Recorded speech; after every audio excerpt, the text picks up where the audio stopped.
Hello and welcome, this is Mouse Gunner, and I'm going to be doing a playthrough of the MegaCorp DLC for Stellaris. I was fortunate enough to get an advanced copy of this game from Paradox, so this is a pre-release version of the game. With that being said, let's jump right into things. So I have played this game for about 4 or 5 hours to get a little bit of an understanding of the mechanics, but there's still some things that I don't fully understand, so this is going to be a learning process, so bear with me on that. But I did create a custom empire here, and it's going to emphasize the MegaCorp element of this game, and I'm going to be using the new corporate government type. So what this is going to do is give me an administrative cap of plus 20, an empire size penalty of plus 50%. The empire itself is called multi-consumer products. And we have 2 traits for our government type, franchising, and these are things I could choose. Franchising, which the effects of subsidiary subject power on the relations is reduced by 33%, and the impact of branch offices on our empire size is decreased by 25%. Now, I must admit, I don't necessarily know 100% what that means. But my second trait is a little bit more self-explanatory, trading posts, and I get star-based capacity of plus 4. This was not initially a choice I did with my first playthrough, but I do want to emphasize trade, and having seen how trade works now, I think this is a pretty important one to pick up for us. As far as ethics go, we have authoritarian, militarist, and materialist. Our racial traits are thrifty, which gives us plus 25% trade value from jobs. And this is one of the things that has really changed with this game is you have the job system, you have different resources, and a different planetary setup. So we're going to be looking at all that in the course of the game. We are quarrelsome, which gives us less unity from jobs. Industrious, which gives us more minerals from jobs. And we are wasteful, which means our population has more upkeep of consumer goods. All right, so that's all of our traits. Let's go ahead and get started.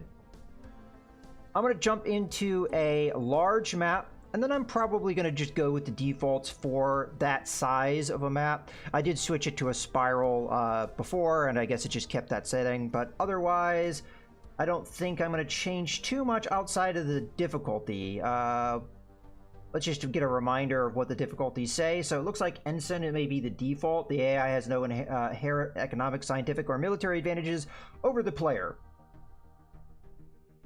I'm going to go with Captain, just because it seems like it's kind of in the middle. We'll go with that. Scaling difficulty, I think this just ramps up difficulty over time. We're going to leave that off. Yeah, aggressiveness normal is fine. Empire placement clusters, I think that's the default. So we'll leave that. Advanced neighbors we'll leave off. And all these other things we'll just leave on their default. And I'm not going to have Iron Man mode on. I don't really... Oh, actually it is on. Let's turn that off. I don't tend to like Iron Man mode when I'm recording a series, especially... I had Iron Man mode on when I was learning to play the game because I didn't necessarily care for that playthrough anyway, and it wasn't being recorded, so also it didn't really matter. Alright, let's load in. Okay, we've loaded in. In the eons since the first primitive Gorothi communities took place in the dense jungles of Goroth, our civilization has spread and prospered. In the early days, our people were governed by primitive feudal realms and inefficient nation-states. Gradually, as global trade increased, the myriad of corporations, consortiums, and guilds into which our merchants organized themselves grew increasingly wealthy and influential. After a period of conflict and rivalry, the most powerful of these entities banded together into a trade league with enough power over the economy to become the de facto world government. Now, after the discovery of the Hyperlane network, the finest minds of the multi-consumer products have finished development of the first hyperdrive. The stars themselves are finally within our grasp, and we will begin. I am Veer, a prototype synthetic intelligence developed by the... I urge you to reconsider. Okay, we're not going to be doing anything with tutorials, and we're just going to move on. If there's some things that I don't understand, we're just going to have to deal with them.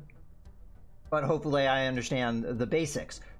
Now, one thing you may be noticing right away, if you are familiar with Stellaris, is that the interface has changed pretty dramatically. There used to be a toolbar up at the top that has now been moved to the side. This has taken me a little bit of time to get used to, and I may fumble with it from time to time, but just expect all of the buttons that used to be up here to be over here on the side now. There are still hotkeys for it, and I believe these are the same hotkeys that were here before. We have resources up here, and I must admit that I do have all of the major expansions. I don't have 2 of the story packs. I only have Leviathan, so I don't have the other 2. I believe there are only 2 more.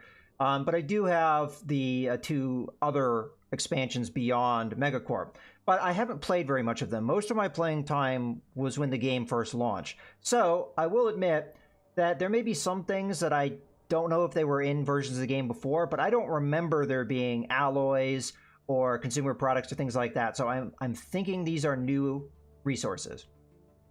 So this is something that I've kind of had to get used to. And then other things that we've got here. So your science is grouped in here, and then you get a pop or drop down, a little box that tells you all of the split of your physics, society, and engineering. We have all of our different special resources here, and so on and so forth. Because I picked up the trade post trait for our government, we have more here than would be normal, which is going to be great for trade because, and you'll see how that mechanic works. The big thing, though, is if we jump onto our planet, you'll note that this is quite a bit different. They removed the old tile system, and they replaced it with this new system, and it is somewhat reminiscent of Vicky 2 to me, Victoria 2. It's not exactly the same, but the best way to think about this is now you have population that do jobs, and what type of job they do is going to produce various resources. We can see this breakdown if I go into population. So they're broken into 3 different population types. We have rulers, specialists, and workers, and if you click on any of the particular population types, like for example specialists, you get a further breakdown. So in the specialist tree, we have artisans, enforcers, metallurgists, researchers, and maybe more than that. So the important thing is, what do each of these do? Well, metallurgists are going to be the ones that are producing alloys. So if you're wondering, how am I getting alloys? Well, that's how you're getting alloys, is these guys are making them. I'm sure there's other sources of these things, but a lot of it's going to come from your jobs. The same thing is true with some of the other resources that you may not be as familiar with, especially trade. Trade is a resource as well, and one thing that may not be particularly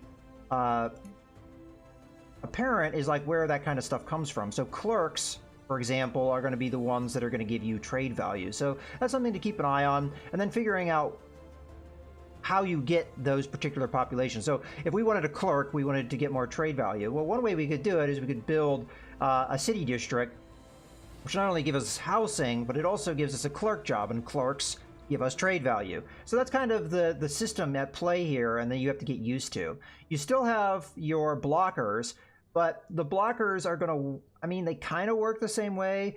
They are going to block your ability to build certain things. So we could see these little boxes here. That's representing the blockers limiting some of our district construction. So we've got generator district, which is going to produce your energy credits. We've got mining district, and we've got agricultural district. So rather than building farms, mines and power generators, we're building districts. So you're kind of doing the same thing, it's just done a different way. Now, if we click on the blockers themselves, you're probably familiar with these blockers, as these are the blockers you oftentimes will have when you start a game, industrial wastelands, slums, and so on. This is where you find them, and the way you clear them is very similar as well. Just slight differences here and there. We can see our trade value here. We can see population, how many jobs we have, and these are the kind of things that we're going to have to keep an eye on. Our housing situation, this is excess housing, so this is, we have 7 more houses than we currently are using, so that's what that means, and you get more of a breakdown of how many houses you have, where they're coming from, and so on. So, as I said, city districts is one place you can get housing, but every district will give you some housing, not as much as a city district will, but they will give you a little bit, so there are several places to get things. And then we have special buildings here. So we've got planetary administration, research labs, alloy foundries. This is where you're going to get your metallurgists, where they're going to have the jobs. Civilian industries and commercial zones. Now the alloys are very important for doing things in space. Minerals are used for building things on the planets, and they're used to build a lot of your mining stations out in space and things. But if you want to build ships, you need alloys. So alloys are pretty important. So I'm going to start pretty early. I can't do it yet because I don't have the minerals to do it. But I'm going to pretty early probably build another alloy foundry, which will give me another 2 metallurgist jobs, which will turn minerals into alloys. That's kind of the system at play here. You turn oftentimes one resource into another. For example, the production of consumer goods. You turn minerals into consumer goods in civilian industry. Then in some places, you're going to take those commercial goods or consumer goods. For example, at the corporate culture site, you take consumer goods and you turn them into unity, trade value, and society research. So there's a lot more interaction of resources going on with this change. Okay, so now that we've gone over all that, let's start getting going on the process of starting up here. So we've got 3 scientists here. One has research speed bonus to that particular tech, lifespan. Okay, so we don't have any necessarily great scientists. None. Only one that's giving me a research bonus, and the other 2 are kind of generic leaders. What about the one on our science ship? Usually the one on your science ship has something that deals with surveying stuff. Yeah. So, alright, well, we're just going to have to deal with that in the early game. Sometimes you get luckier with that than other times, but this hasn't really changed too much. Okay, so we've got physics research from researchers bonus, improved deflectors, or a blue laser. Now we do have a research bonus to the blue laser if we were to do that. And then we also see how much the cost is. Honestly, I kind of think quantum theory is a good one to pick up early, so I will pick that one up. We may not have a lot of researchers at the moment, but eventually we'll get more, and having that bonus early on I think will help. We'll probably do that across the board because that's a fairly common thing to find early. Let's see what else we've got. We've got planetary unification, monthly unity +2. Unity is always good, and it also gives us a edict here, which is campaigns, and this is going to go down the administrative path. And then we have naval capacity from soldier jobs. Again, a lot of things are jobs, and soldiers are another one. So just like in Victoria 2, everything comes from a job that somebody on your planet is doing. Some population has this job. So your soldiers are a job as well. Okay, let's go ahead and do that one as well, because again, I think it's going to be important early on. Unfortunately, we do not have that option here for engineering, so we're just going to have to take a look at what might be best for us. So we've got a coil gun, which is going to go down kinetic weapon path. We could get more minerals from miners, which could be good. Or powered exoskeletons, which is going to give us plus 5% army damage and more minerals from jobs. So it does more or less the same thing as this does, kind of. But it also goes down the robotic path. Considering that we're materialists, robots, we do get bonuses for that. So I'm going to go ahead and go down this path. Okay, so that's our initial tech. Let's see about... I don't think we can really afford to do much else, so let's see our place in the universe. Actually, construction ship time. Do we have anything in here that we haven't built? So there is some minerals there we haven't collected and a couple things of science, but most everything else has been collected. I see energy credits here as well. What about our star? Our star has been collected. Okay, so we'll just kind of go proximity. So we'll go there, there. Oh wait, that's right, we can't afford it yet. Oh, that's fine. Matter of fact, I think I'm going to redo that. I'm going to prioritize the minerals. So we'll cancel that build and we'll go over there. Well, we don't have very many minerals because we don't start with a lot of resources. All right. Let's move out and start doing things with our science ship. So looking at the lanes here. I think I'm going to go up this way first. We'll survey that system. Early on, I'm going to want to build another science ship. And we probably could afford it. Yeah, we can, just barely. So I'll go ahead and start building that, because the sooner we get onto surveying, the better. Okay, let's get started here.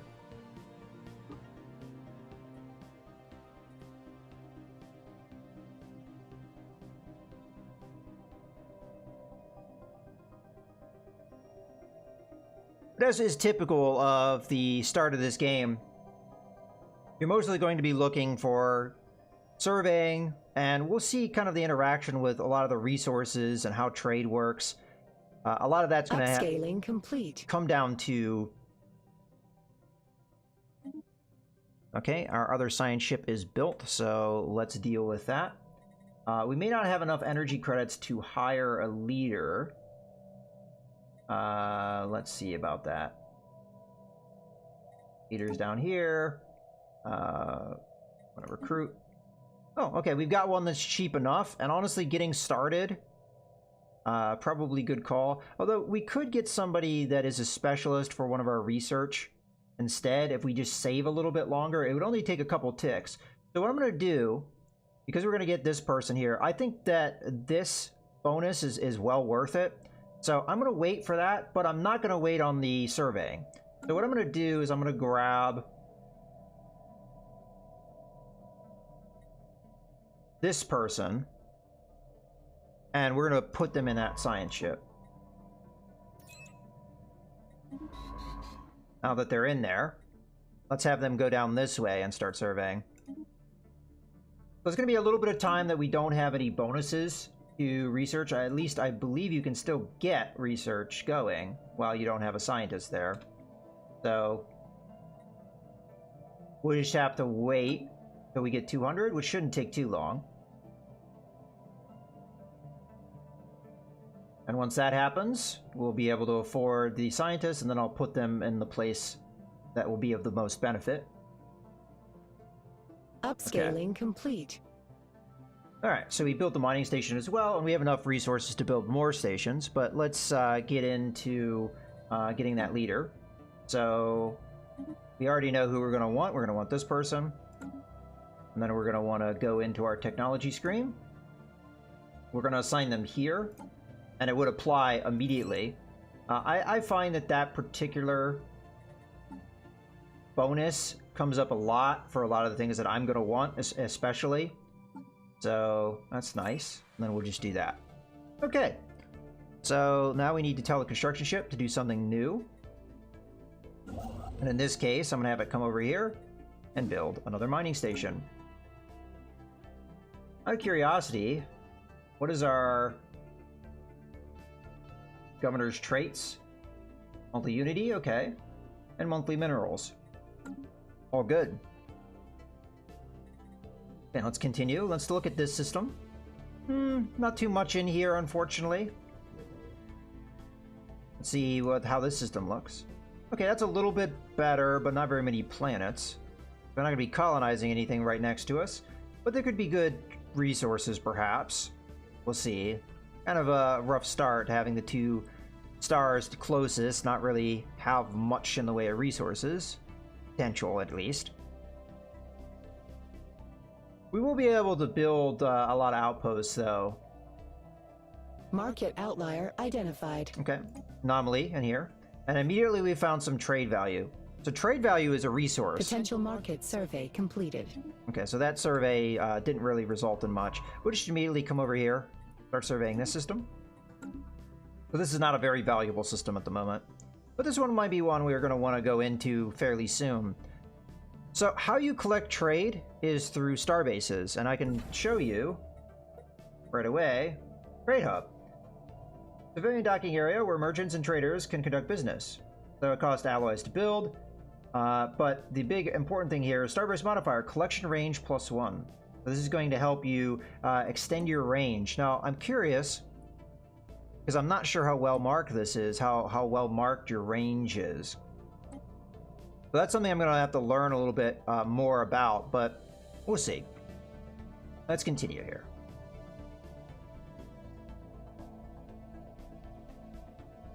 So I'm happy with... Upscaling complete. All right, our construction ship is done yet again. So we'll get it on building science station over here.